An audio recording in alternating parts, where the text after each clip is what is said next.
Hello, everyone. Thank you for joining us for our Spring 2020 Time of Remembrance service. My name is Kara Toma, and I'm the Psychosocial Services Manager here at Iowa City Hospice. While we wish that we could all be together, please know that we here at Iowa City Hospice are thinking of you during your time of grief. While so many other things are on hold, your grief is not. We hold each and every one of you in our hearts during this uncertain time. We encourage you to do whatever you can to remember and honor your loved ones that you have lost. We hope that today's remembrance service can help with that. We will have several of our psychosocial staff assisting with our service today. We will provide a reading, a couple of songs, a reflection message from one of our spiritual counselors, and then facilitate the reading of names of your loved ones. Peace and love goes out to all of you. Next will be our spiritual counselor, Kurt Larson, with our first reading.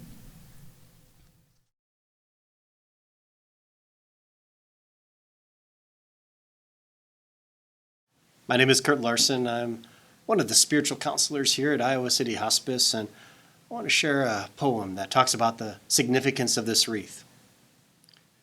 Let this wreath be a loving reminder that someone is missing today, someone our hearts still hold on to as we travel along life's way, someone who made life so special for all those who are here, someone who won't be forgotten but cherished from year to year. Let us all fondly recall how dearly each of us loved them, and oh, how they loved us all.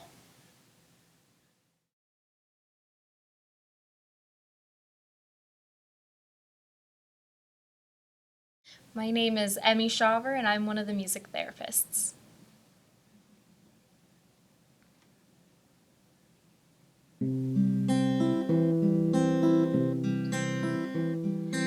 There is a place for the sadness.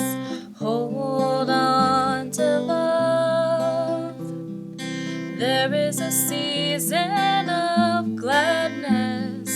Hold on to love. When pain and confusion seem endless, hold on to love. We cultivate healing through kindness. Hold on to love. Hold on to love where hope is found. Hold on to love where joy abounds. Hold on to love where faith and mercies overflowing. Hold on to love. When terror and fear overwhelms us, hold on to love. Courage and faith will sustain us. Hold on to love. When violence seeks to destroy us, hold on to love. Acts of compassion restore us. Hold on to love. Hold on to love where hope is found. Hold on to love where joy abounds. Hold on to love where faith and mercies overflowing. Hold on to love. When hatred is used to divide us, hold on to love. Wisdom and truth reunite us. Hold on to love. When prejudice poses as freedom, hold on to love. Dignity means all are welcome. Hold on to love.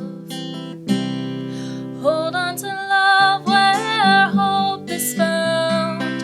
Hold on to love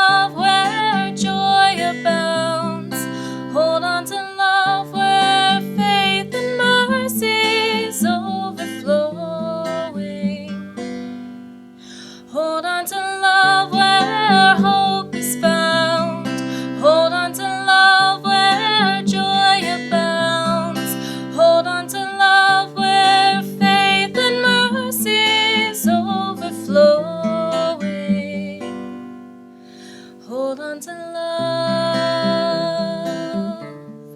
hold on to love, hold on to love.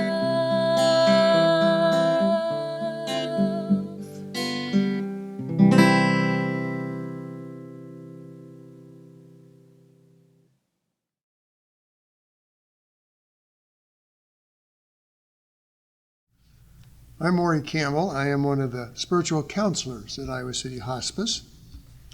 This year is the 21st year of the Walk for Dignity.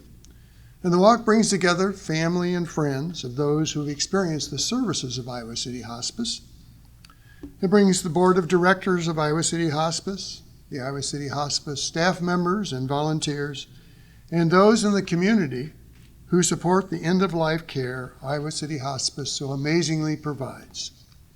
In past years, the major concern for the day of the walk was the weather. Would it be raining? Would it be cold? As well as things as, would the teams have the right t-shirts? Would there be enough water and snacks? Would the sound system work? Those are some of the major concerns. Not this year. This year, those concerns from previous years seem so very minor as we are living in the time of the pandemic that has totally rearranged what we previously experienced as normal. No more going to our favorite restaurant, no more running to the mall, no more going to our hairdresser or the person who does our nails, no more having our teeth cleaned or eyes checked, no going to church, no school, no graduation activities, no funeral services. The list of things we cannot do or experience goes on and on. And each of the list of those things we cannot do is a loss. And with loss comes grief. We do grieve when we cannot do or experience what we used to be able to do and experience. These might not be big griefs, but they are griefs nonetheless. And grief is something each person gathered for the Walk for Dignity has experienced. What we know about grief is that everyone experiences it differently and has their own way of dealing with loss, especially the loss of the passing of a loved one. There are, however, some commonalities for everyone. One of those commonalities is pain. Grief hurts, period. No avoiding it, no getting around it, no matter how hard we try. Grief just plain hurts. The pain usually lessens over time, but it never completely goes away. Another commonality is that death does not end a relationship. Death changes a relationship, but the relationship goes on. We recall in our memories what life was like with that person.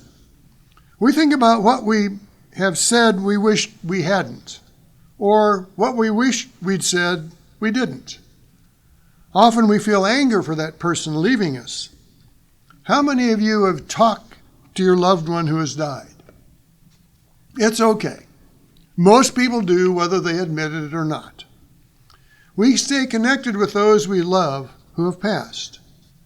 The official term in the academia of grief is continuing bonds. We may visit their final resting place. We may set a place at the table for them at family holiday gatherings. We may fix their favorite meal on their birthday. There was a gentleman who, after his wife died, always took her purse with him when he went someplace in his car.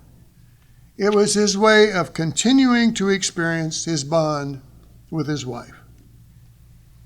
What are the ways in which you continue to be bonded to your loved one who has passed? What is it about that person that means so much to you? What was and is that person like? C.S. Lewis was a British writer and lay theologian from the early 20th century. He was a prolific writer of more than 30 books, and his best-known works are The Tales of Narnia, Mere Christianity, and the Screwtape Letters. In 1956, at the age of 58, Lewis married Joy Davidman. When they married, she was in the hospital dying of cancer. But As Madame L'Engle writes in the introduction to his book about grief, there was an unexpected remission and some good years of reprieve. He had been invited to a great feast of marriage, and the banquet was rudely snatched away from him before he had done more than sample the hors d'oeuvres. After 4 years of marriage, Joy died at the age of 45. To say that Lewis was devastated is the understatement to the extreme. He recorded in his diary the incredible, painful grief he experienced. That record was later published in a book entitled A Grief Observed. In the book, Lewis describes what it was about Joy that meant so much to him and what she was like. Of Joy, he wrote, "Her mind was lithe and quick and muscular as a leopard.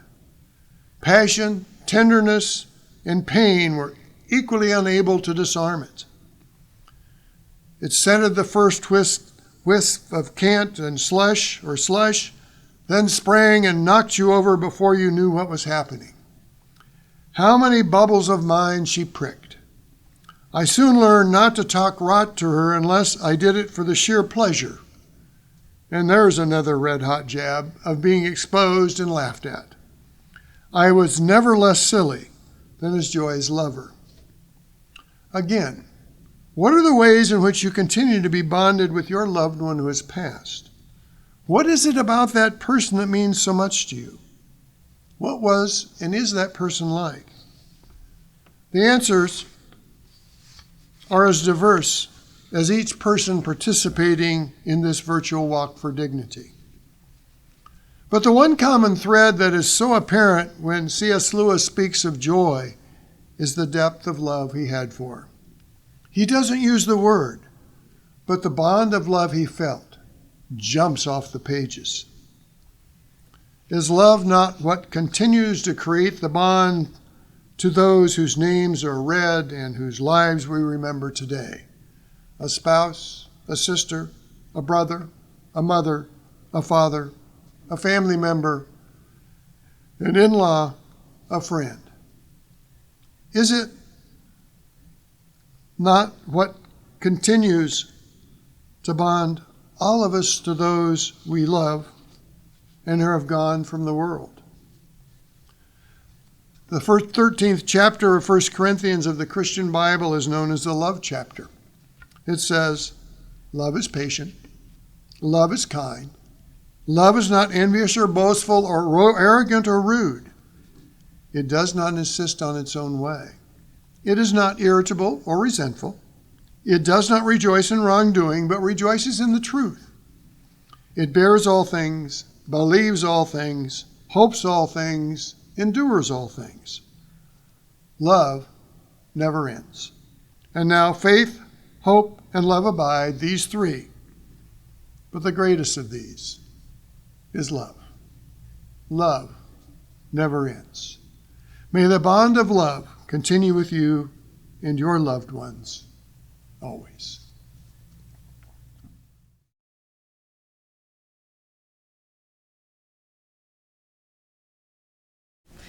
Hi, my name's Rhonda Miller, and I'm one of the music therapists here at Iowa City Hospice.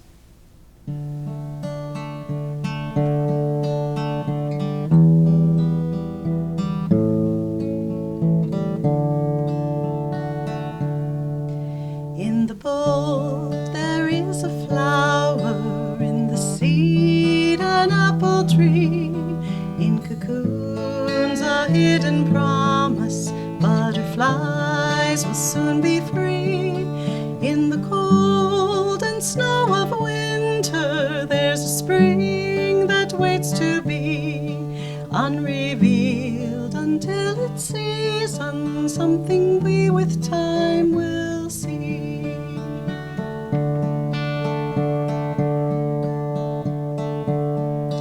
There's a song in every silence, seeking word and melody. There's a dawn in every darkness, bringing hope to you and me. From the past will come the future, unrevealed until its season, something we with time will see. Unrevealed until its season, something we with time will see.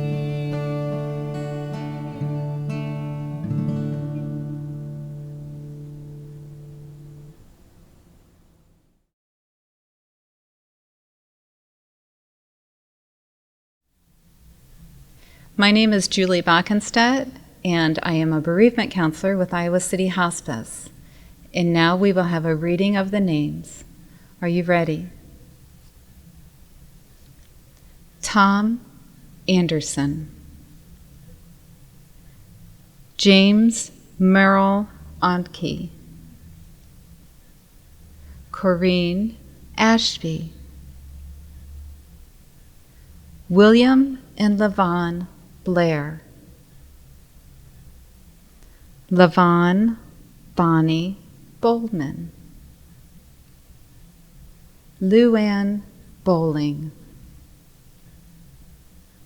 Louis Brommeyer, Midge Brenneman, Robert and Jean Brown, Colleen May Buckman, Millie Burns, Dave Campbell, Sharon Snow Kristen, Virginia Christoffel,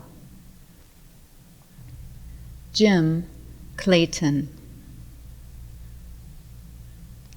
Janet White Kramer, Margaret Kroc,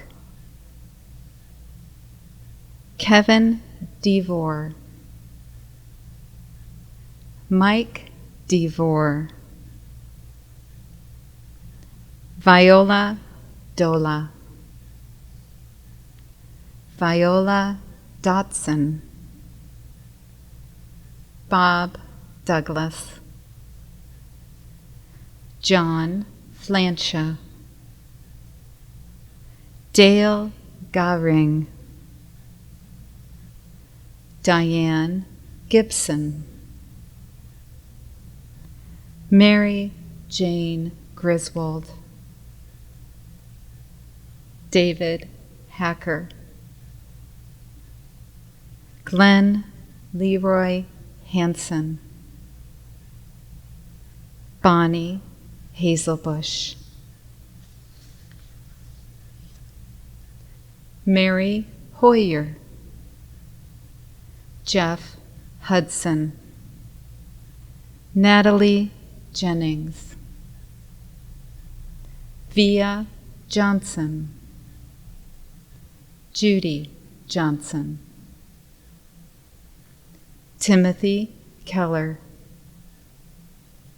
Joanne Lang, Janet Mahone,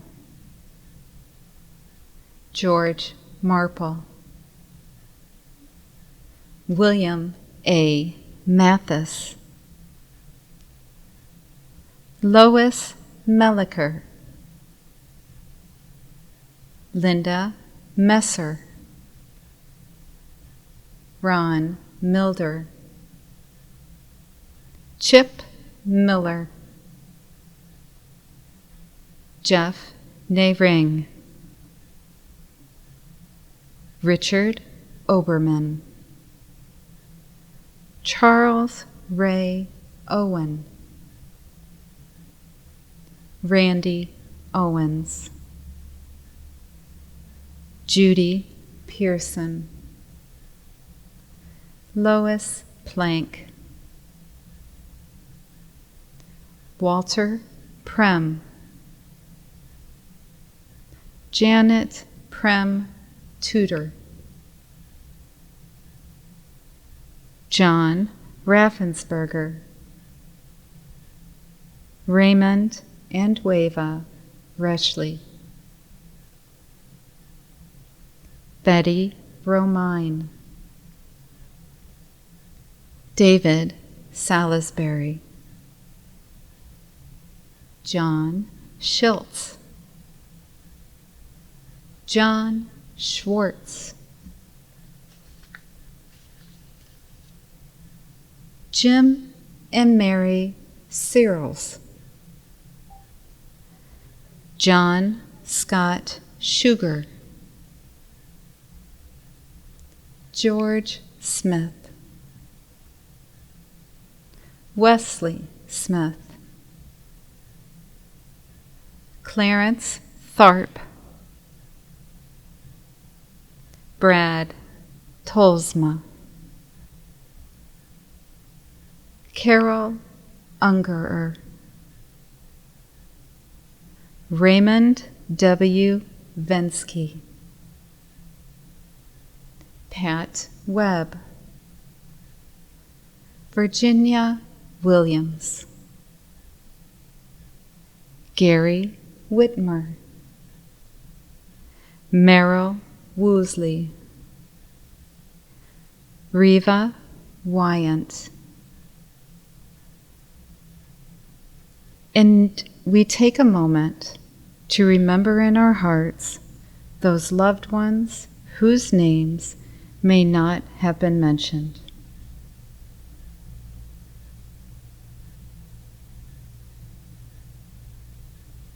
Thank you.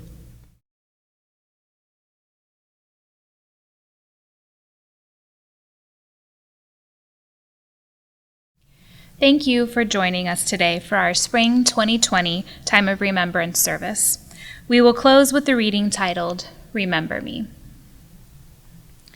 To the living I am gone. To the sorrowful I will never return. To the angry I was cheated. But to the happy I am at peace. And to the faithful I have never left. I cannot be seen, but I can be heard. So as you stand upon a shore, gazing at the beautiful sea, remember me. As you look in awe at a mighty forest and its grand majesty, remember me. As you look upon a flower and admire its simplicity, remember me. Remember me in your heart, your thoughts, and your memories of the times we loved, the times we laughed, the times we cried, and the times we fought, the times we laughed. For if you always think of me, I will never have gone. Please be well, be safe. From all of us here at Iowa City Hospice, thank you for joining us today.